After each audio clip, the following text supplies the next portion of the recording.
The call came just after sunrise.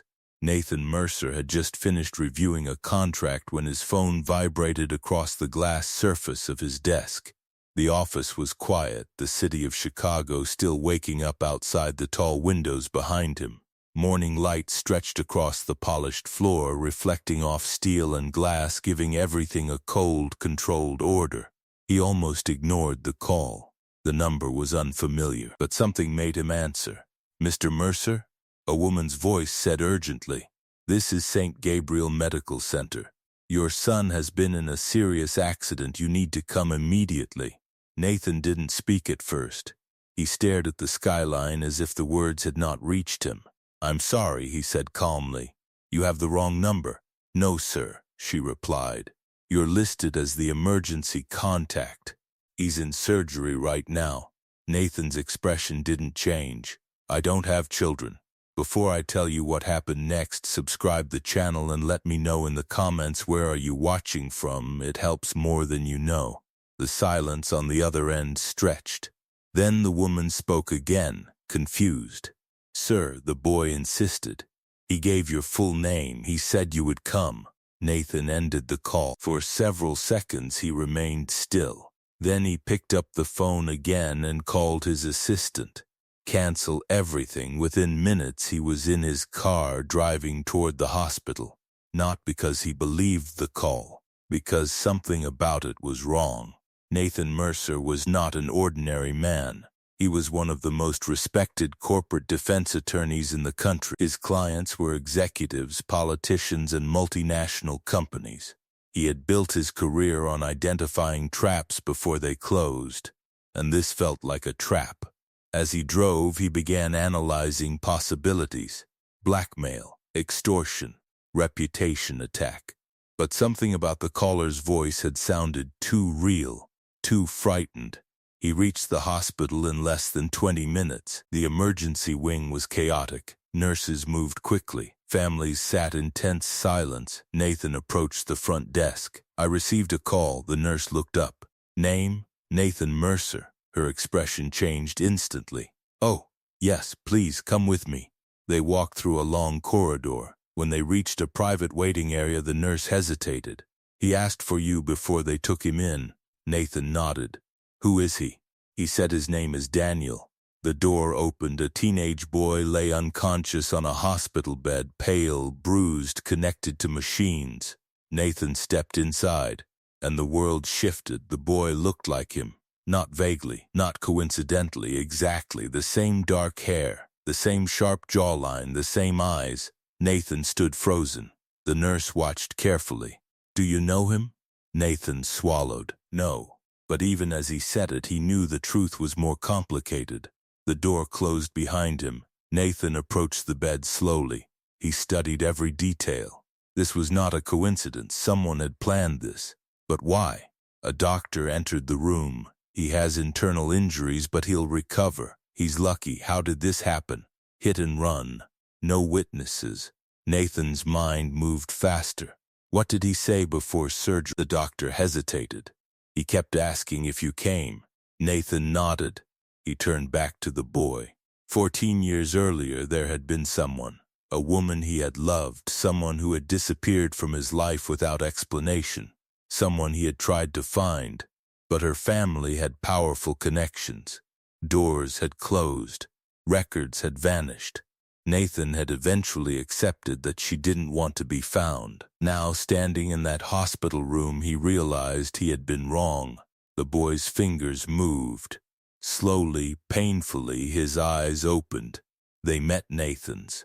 For a moment, confusion filled them, then recognition. "You came," the boy whispered. Nathan leaned closer. "Who are you?" "My name is Daniel," he said. "I'm your son." The words hung in the air. Nathan's mind did not react with shock. It reacted with strategy. "How do you know that?" Daniel swallowed. "Mom told me before she died." Nathan's chest tightened.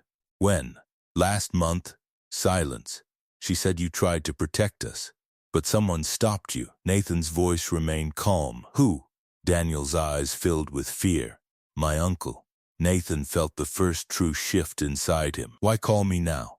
Daniel looked toward the door as if someone might be listening. Because he's trying to destroy you. Nathan's phone buzzed. Unknown number. He answered. A smooth male voice spoke. Mr. Mercer, I trust you found the boy.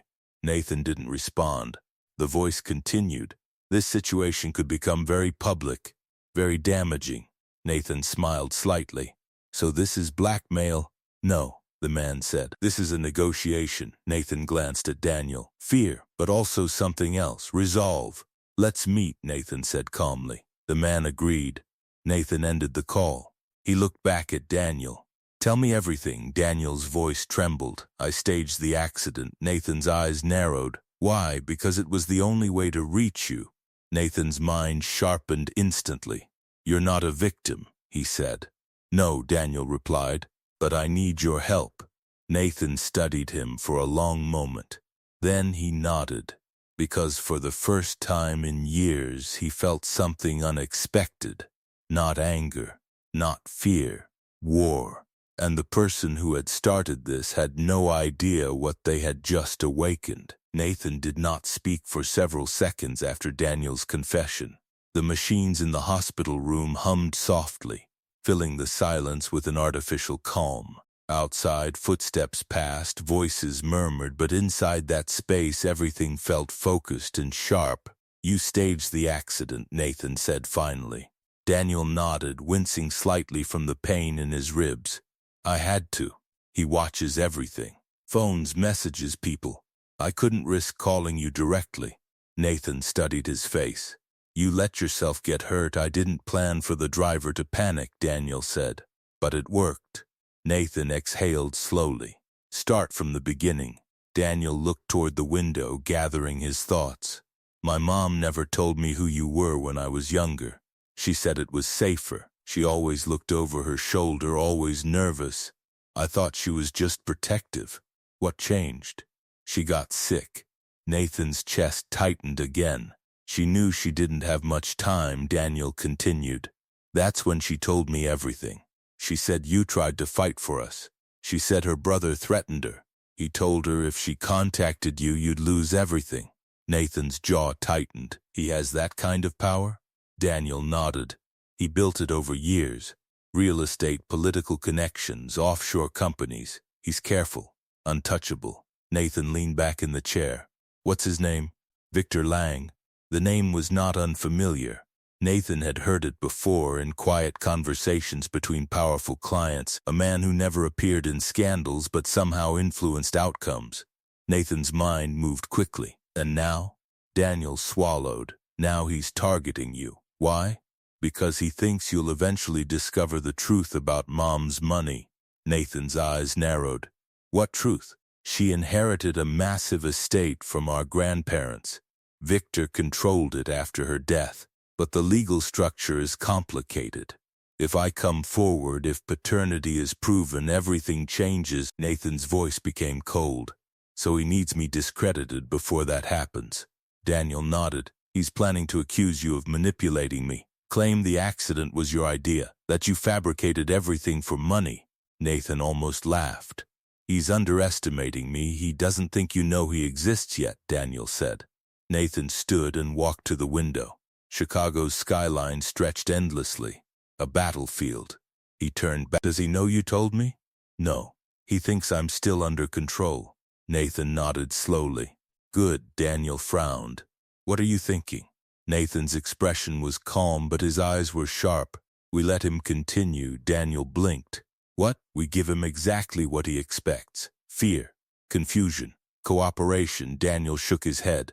That's dangerous, yes, Nathan said. For him, the door opened. A nurse entered briefly, checking monitors, adjusting a line, then leaving again. Nathan lowered his voice. You said he watches everything, so we assume he's listening. Daniel's eyes widened slightly. Nathan sat again. From this moment forward we perform. Daniel understood. What do we do first? Nathan pulled out his phone. He called the unknown number back. The man answered immediately. I was wondering when you'd call. Nathan let tension enter his voice. What do you want? Victor Lang's tone was smooth, controlled. A conversation, face to face. I prefer clarity. Nathan hesitated deliberately. This situation is complicated. It can be simplified, Victor replied. Come alone tomorrow evening. Nathan agreed. He ended the call. Daniel looked at him. You're walking into a trap, Nathan smiled faintly. No, he is. The next part required precision. Nathan contacted someone he trusted. Grace Holloway, a former federal prosecutor, now one of the most feared investigators in corporate crime. She answered after one ring. Nathan, I need you. When? Now. Within hours, she arrived at the hospital. Daniel explained everything again. Grace listened carefully. This is bigger than inheritance, she said. Lang has been under investigation for years, but we never had direct access. Nathan nodded. Now we do. Grace looked at Daniel. You're brave. Daniel shrugged. I was tired of being afraid. Nathan felt something shift again. Pride. Responsibility. Grace began outlining a plan. Surveillance, recording, legal leverage, financial tracing. We don't just stop him, she said. We dismantle everything. Nathan agreed. That night, as Daniel slept, Nathan remained awake in the chair beside him. He watched the monitors, the steady rhythm of survival. 14 years of absence, one phone call, and now a war that would determine both their futures. But the most dangerous part had not yet begun, because the man they were about to confront had spent his entire life staying invisible, and invisible enemies were the hardest to destroy. The next evening arrived with a cold, steady rain that turned the streets of Chicago into mirrors of blurred light. Nathan stood outside the private club where Victor Lang had requested the meeting, watching reflections ripple across the pavement. The building itself was quiet, exclusive, the kind of place where powerful people conducted conversations no one else ever heard. Grace sat in a parked car across the street speaking into a small receiver. We have visuals, she said. Stay calm. Everything is being recorded. Nathan adjusted his cufflinks. His face was composed, his movements measured. Years of courtroom battles had taught him how to hide emotion even when the stakes were personal. He stepped inside. The atmosphere was warm, controlled, expensive. Low lighting, soft music, discretion. Victor Lang was already waiting. He looked exactly as Nathan expected. Mid-50s, silver hair, perfectly tailored suit, a calm expression that suggested control over every situation. Mr. Mercer, Victor said, rising smoothly, I appreciate punctuality. Nathan sat across from him. You created quite a scene, Nathan replied. Victor smiled faintly. Your son is dramatic. Nathan leaned forward slightly. You threatened his mother. Victor's smile did not change. I protected my family. By controlling her life, she was unstable, emotional. She would have destroyed everything we built. Nathan's voice remained steady. So you isolated her, I guided her. And when she got sick? Victor's eyes hardened slightly. Tragic. Nathan studied him. There was no remorse. Let's stop pretending, Nathan said. You called me because you want something. Victor nodded. Clarity. He placed a file on the table. Sign this. A non-disclosure agreement. A statement that you have no biological connection to the boy. In return, the situation disappears. Your reputation remains intact. Nathan glanced at the document but did not touch it.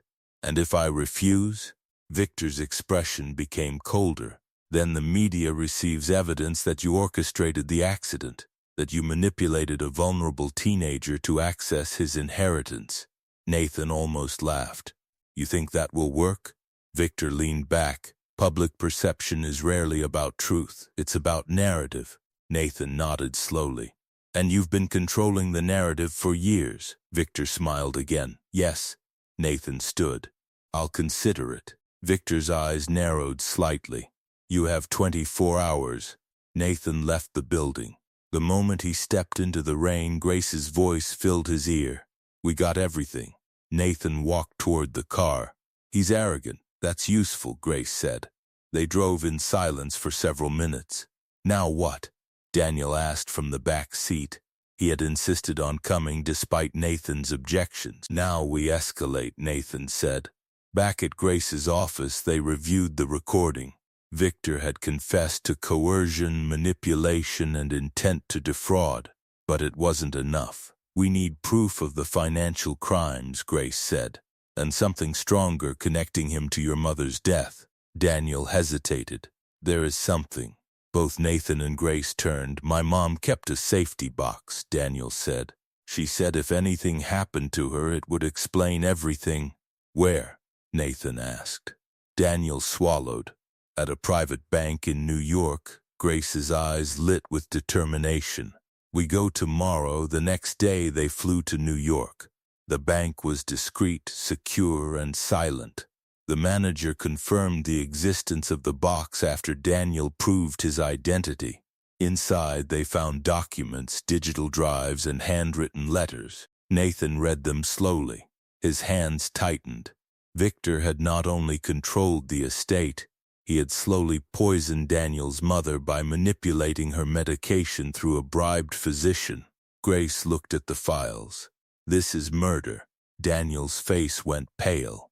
Nathan placed a hand on his shoulder. "We finish this." The plan became clearer. Grace contacted federal authorities. They coordinated a full investigation, but Nathan wanted more than an arrest. He wanted exposure. He arranged a press conference. Victor, believing he still had control, attended. The room was filled with cameras. Nathan stepped to the podium. "Today," he said, "we reveal the truth." He presented the evidence. The room erupted. Victor stood, fury breaking through his calm for the first time. "This is a lie." Federal agents entered. "Victor Lang, you are under arrest." As they took him away, Victor stared at Nathan. "This isn't over." Nathan met his gaze. "It is."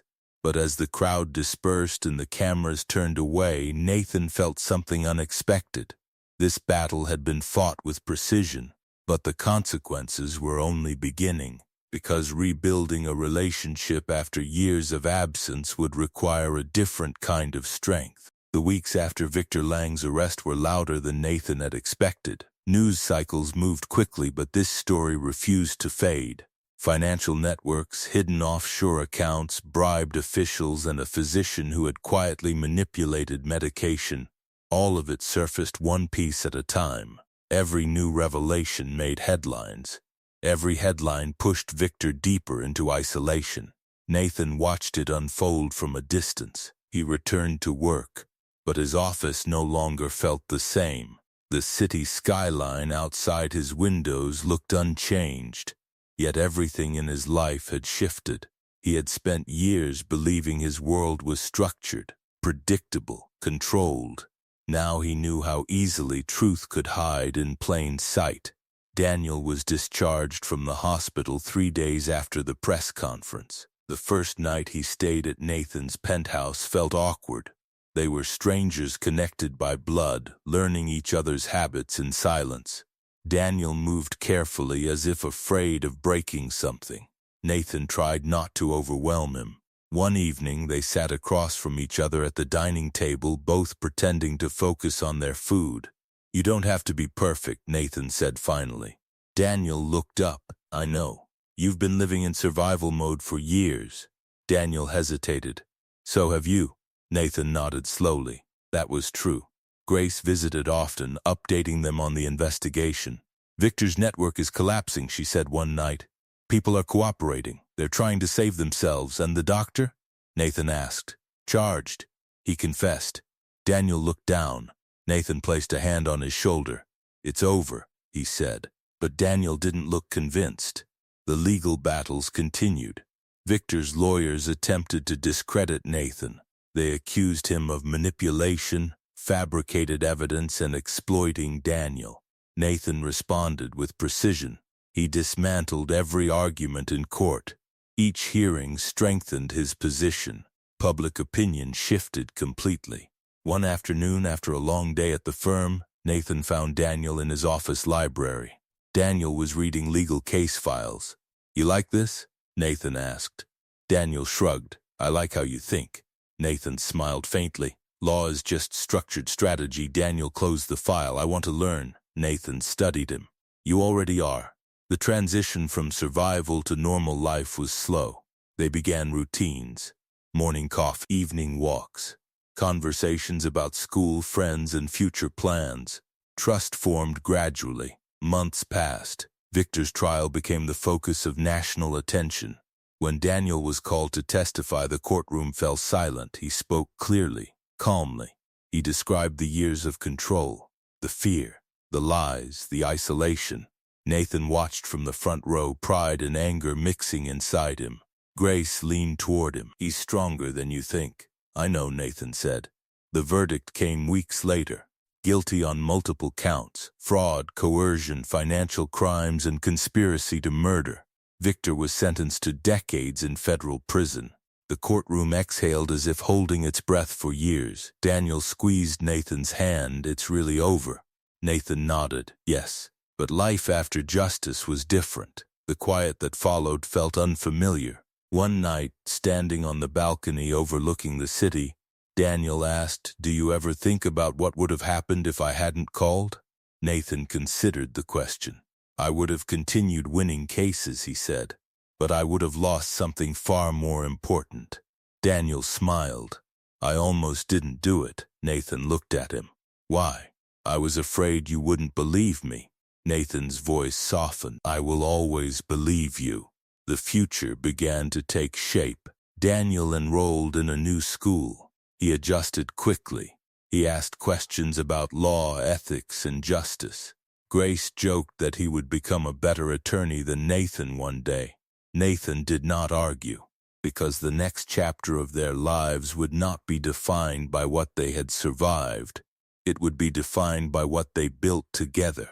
And for the first time in years, Nathan felt something he had not expected: peace. The first winter after the trial arrived quietly. Snow covered the streets of Chicago, softening the noise of the city, turning everything slower and calmer. Nathan stood by the window of his office one morning, watching people move through the cold with purpose. For years he had measured life in cases won and battles fought. Now his attention moved elsewhere. He checked his watch. Daniel would be waiting. They had made a habit of meeting every Friday morning before school. It started as something small, just breakfast and conversation. Over time, it became the most important part of Nathan's week. When Nathan entered the caf, Daniel was already there, reviewing notes on a tablet. "You're early," Nathan said. Daniel smiled. "You taught me that." Nathan sat down. "What are you working on?" "A debate tournament. Legal ethics." Nathan raised an eyebrow. "You're taking this seriously." Daniel leaned forward. "I want to understand the system the way you do. I don't want anyone else to go through what we did." Nathan nodded. "That's a good reason." The months following Victor's conviction had brought closure, but also change. Daniel's inheritance had been restored. The estate that Victor had controlled for years was now under Daniel's name, supervised until he became an adult. Financial advisors and legal structures ensured that no one could manipulate it again. But Nathan noticed something important. Daniel was not interested in the money. He was interested in justice. Grace continued to visit, often bringing files and stories from her new investigations. She treated Daniel like a partner in training. One evening she said, "We could use someone like you in the future." Daniel laughed. "Let me finish high school first." Life regained rhythm. They traveled occasionally. They visited the small coastal town where Daniel's mother had grown up. They stood by the ocean, reading the letters she had written before her death. Nathan spoke little during that trip, but Daniel understood. One afternoon, as they walked along the shore, Daniel asked, "Do you regret not fighting harder back then?" Nathan thought carefully. "I regret not knowing the truth sooner," he said. "But I don't regret the fight we chose." Daniel nodded. "I'm glad I called." Nathan placed a hand on his shoulder. "So am I." Back in Chicago, Daniel's confidence grew. He made friends. He built a future. One night, after a long day, Daniel sat across from Nathan in the library. "I've decided," he said. Nathan closed his book. "About what?" "Law school." Eventually, Nathan smiled. That's a long path, I know. Daniel hesitated. But I want to stand in court one day and stop people like Victor before they destroy lives. Nathan studied him. You already did that once. Daniel shook his head. No, I just opened the door. You finished it. Nathan leaned back. Justice is never finished. It's protected every day. The years passed quickly. Daniel graduated at the top of his class. The ceremony was held in the same city that had once nearly destroyed both of them. Nathan sat in the audience, remembering the phone call that had started everything. When Daniel stepped off the stage, he walked directly toward Nathan. You were right, Daniel said. About what? That truth always wins. It just takes courage. Nathan nodded. And patience. Later that evening, they stood again on the balcony overlooking the city. The lights stretched endlessly, full of possibility. Daniel looked at him. You changed my life. Nathan shook his head. No. You changed mine. For a moment neither spoke. The silence between them was no longer filled with uncertainty. It was filled with trust. Nathan realized something then. The greatest case he had ever won had never been in a courtroom. It had been the fight for a future neither of them knew existed. And that future was only beginning. And if you've been listening this far, subscribe to the channel and let me know in the comments what time it is where you're watching from.